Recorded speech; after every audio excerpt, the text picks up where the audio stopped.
Do you have your notes ready?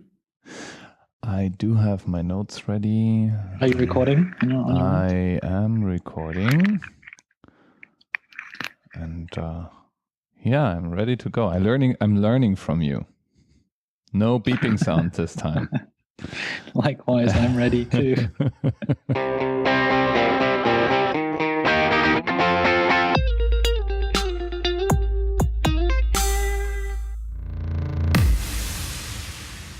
Hello, everyone, and welcome to our latest edition of ToDebate.net. I am Sebastian, one of your co-hosts, and hopefully I will pronounce your name finally correctly today.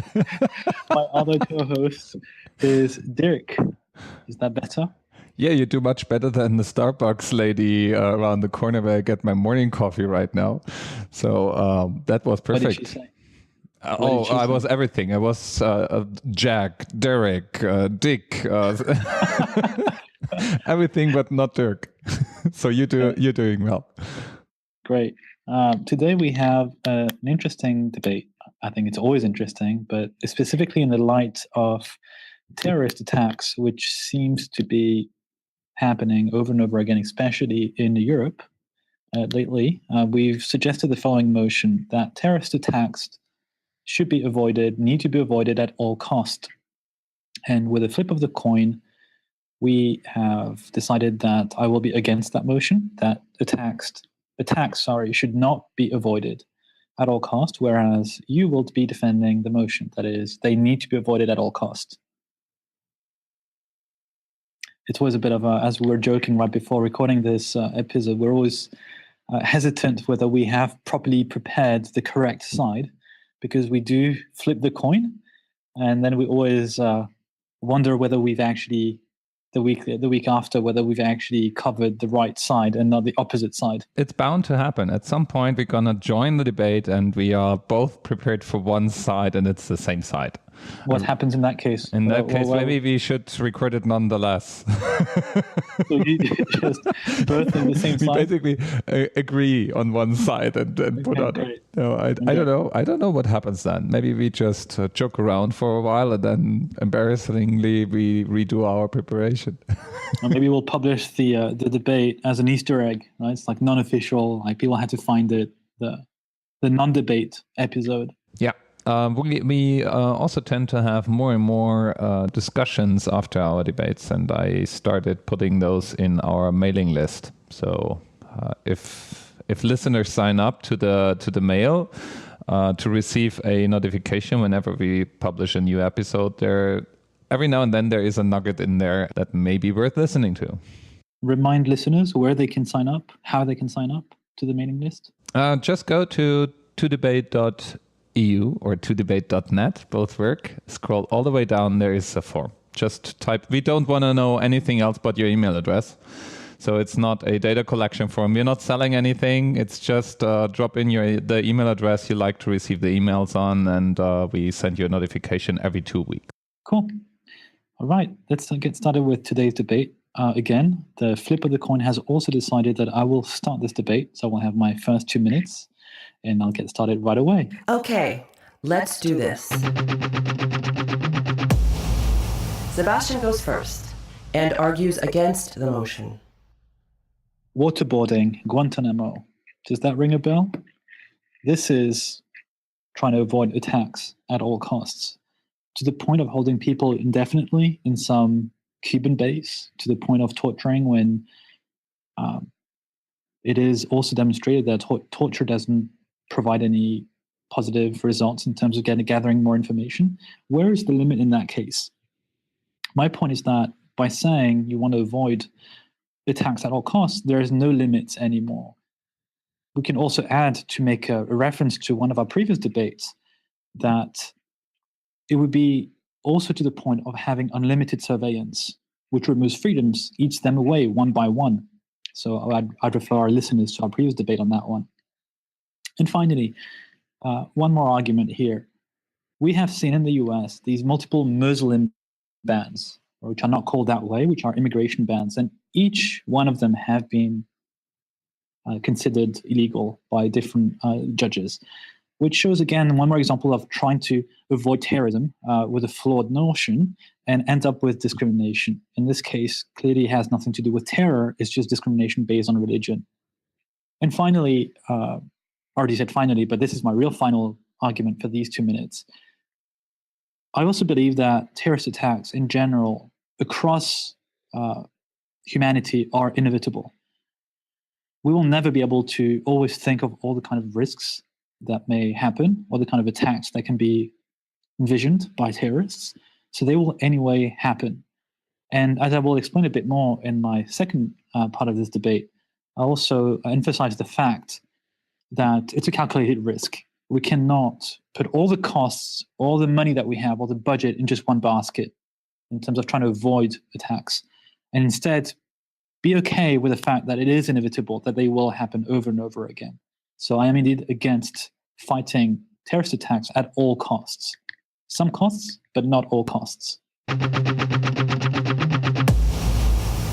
Dirk, let's hear his argument.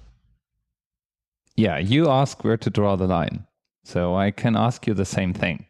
Where to draw the line, Sebastian? You basically say you draw the line at the cost level. I think with regards to terrorist attacks, we have to look at the larger issue here. So I think we agree that any form of criminal violence to people should be avoided. So that I think it's really hard to dispute. The question then becomes, what does it mean, avoided at all cost? I don't agree that waterboarding is a cost that even helps avoiding terrorism, by the way. It's a reaction that we saw. Terrorism leads to things like torture, illegal jailing, extremists in power, people being in fear and having extremist reactions to that. That's a result of terrorism. Therefore, as a society, we need to avoid terrorist attacks because they have that effect. So what does it mean to avoid at all cost? It means maybe going through extra lengths, accepting additional financial burdens, accepting inconveniences, all these things. And the main point here is avoiding terrorist attacks at all costs means to do everything that's possible without opening up a calculation like you did. Like, how much am I willing to spend is not the factor. It should be clear that we fight terrorism at full scale with ethical and useful measures and are not weighting one factor against the other. And now on to Sebastian. Let's hear his rebuttal. Protecting the population, I agree. In theory, this is what we want to do. There's no argument against that. I try to avoid the discussion about just costs. However, I did emphasize this, but not only. I talked about the restriction on freedoms. And indeed, maybe the discussion we should be having is, where do we draw the line? There's ambiguity by saying all costs, and I think it's an easy way for politicians to use it against citizens to eat away their freedoms in the name of securing them or adding extra safety measures. But let me be more specific.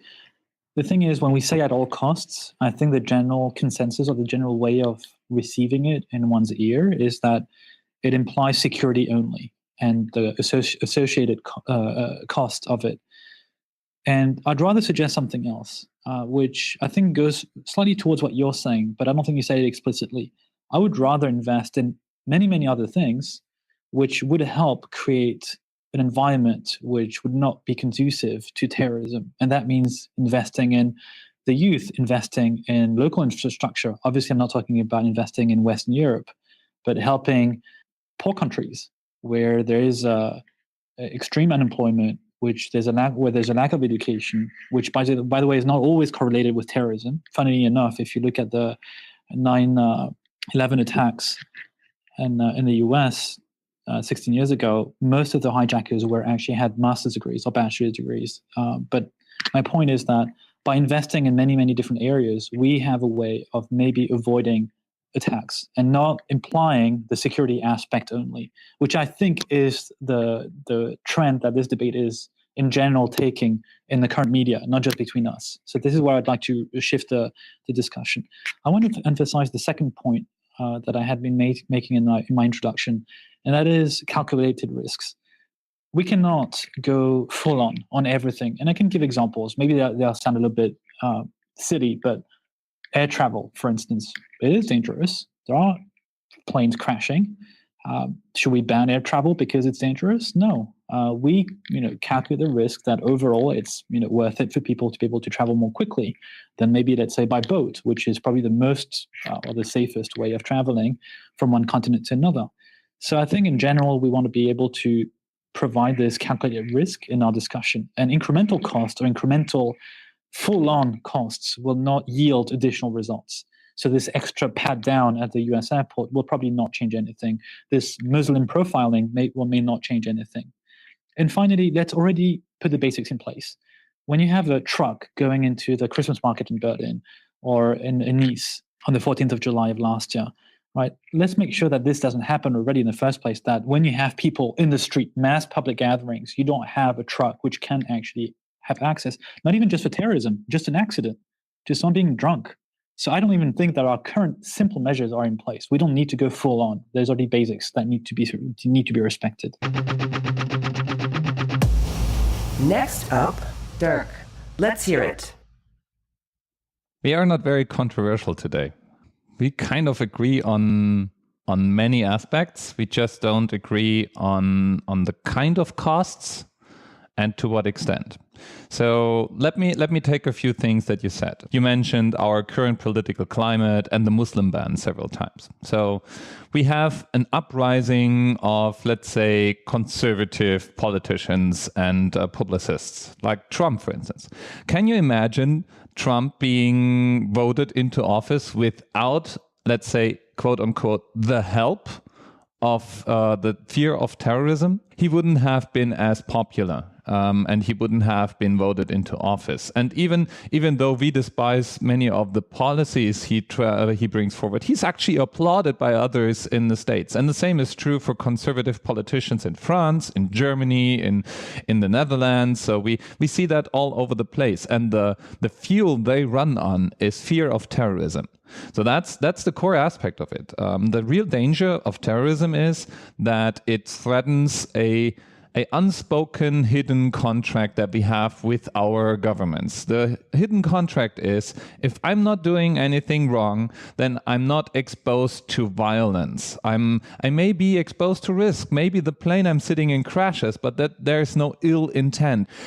Terrorists threaten that idea. So if terrorists are able to pull off attacks like in Berlin, like in Nice, like in 9/11 or what have you, then they basically threaten that contract. And as a result, our societies start voting idiots into office and having policies in place that then lead to limited freedoms, limited and increased violence in turn. That is exactly why avoiding terrorist attacks is of such a large importance. Now, what is useful? What can you actually do to avoid terrorist attacks? And I'm with you on that. It's probably unrealistic to assume that we can avoid all of them, but at least that needs to be the goal. If we can, we cannot really draw a line and say, yeah, if we avoid 80% of the terrorist attacks, that's good enough, and that there is a price tag to avoid those 80%. We need to aim for the 100%, and if occasionally one attack is successful nonetheless, then we deal with that downfall, and that's bad enough. And that's exactly the point that I'm making. I think terrorist attacks have no spending limit in terms of how we deal with that. I'm with you. It's not security alone. Actually, investing in all the areas you mentioned is part of that cost, and we are shying away from that cost. Actually, our societies invest only in security, which is short-sighted. We should invest in all the other aspects too. And that's, why I'm for the motion and argue that we should avoid terrorist attacks at all costs. Final statements. Sebastian goes first. You asked a few times, where do we draw the line? I'm going to give you additional pointers. One of them could be the percentage of GDP, which is being used on that. We could say 3% of GDP is going to be spent on military spending, defense spending, whatever. And you do whatever you can with that amount. You don't increase it because it doesn't make sense. It's a calculated risk. The second thing is we need to respect freedoms of the population, and be very, very careful not to discriminate, which may unfortunately lead to more terrorism, right? If there's this Muslim ban and people keep talking about it, and it becomes, and it is apparently an illegal order or decision, then it will stir more resentment towards the Western world. And I think we need to accept that terrorism is inevitable. It has happened, it happens, and it will always happen. Once you accept that, you accept also that we can do a lot of things against it, but you cannot do everything, because it will keep on happening again and again. And as I said, let's have the basics in place. Let's have people trained on what to do in case of terrorist attack. Let's make sure the police does its job. There's already many basic measures that can be put in place. So this is why I'm not in favor of avoiding attacks at all costs. Dirk's turn. It's a commonplace that freedom of our society is attacked by terrorism.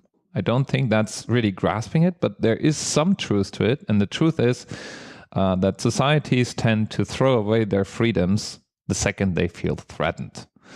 And that's the real danger in terrorism. And there is no other means of sparking that fear except for maybe war, because it's such an existential threat to how we structure our world, how we structure our society, how we treat each other, and how our freedoms are protected.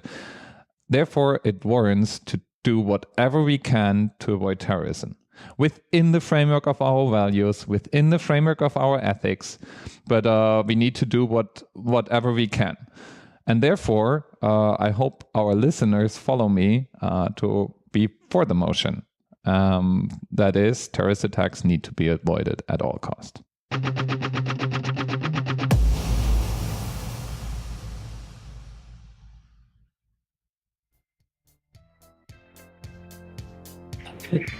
Thank you very much for participating to the debate, Dirk, and to our listeners to have listened to this episode. Go on the website, todebate.net, to vote whether you were convinced by either myself or Dirk on the motion. And you can also add comments directly on the website, on the Facebook channel, on Facebook page. Thank you for listening. And don't forget to give us feedback and reviews on iTunes. That brings you directly into heaven. the direct path to bliss. I'll probably write a review myself then. Yeah, I already reviewed you. I wrote a review. Awesome podcast, just Sebastian is always wrong. Okay. All right. Enough. Thank you. Thank you. Bye-bye.